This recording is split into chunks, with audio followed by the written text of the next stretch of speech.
ঝিনাইদহের হরিণাকুণ্ডু উপজেলায় তোলা মাধ্যমিক বিদ্যালয়ে বার্ষিক সাংস্কৃতিক ও পুরস্কার বিতরণ অনুষ্ঠান অনুষ্ঠিত হয়। গতকাল রোববার দিনব্যাপী বিদ্যালয়ের প্রাঙ্গণে এ অনুষ্ঠানটি অনুষ্ঠিত হয়। বিদ্যালয়ের ম্যানেজিং কমিটির সভাপতি আসাদুজ্জামান আসাদ এর সভাপতিত্বে অনুষ্ঠানে প্রধান অতিথি হিসেবে উপস্থিত থাকার সম্মতি জ্ঞাপন করেন জেলা বিএনপির সভাপতি অ্যাডভোকেট এম এ মজিদ। বিশেষ অতিথি হিসেবে উপস্থিত ছিলেন উপজেলা বিএনপির সাধারণ সম্পাদক মাহমুদ তাজেল হোসেন। বিশেষ অতিথি হিসেবে আরও উপস্থিত থাকার সম্মতি জ্ঞাপন করেন সাগর ইন্টারন্যাশনাল এর managing director Mohammad Abdus Sattar মণ্ডল।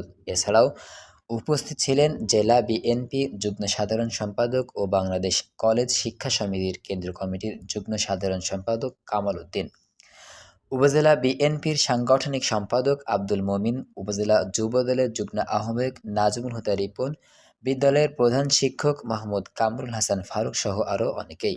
এ সময় বিদ্যালয়ের শিক্ষার্থীরা উপস্থিত বক্তৃতা, আবৃত্তি, নৃত্য ও চমকপ্রদ ইভেন্ট যেমন খুশি তেমন সাজসহ বিভিন্ন প্রতিযোগিতায় অংশগ্রহণ করে। অনুষ্ঠান শেষে বিজয়ীদের মাঝে পুরস্কার বিতরণ করা হয়।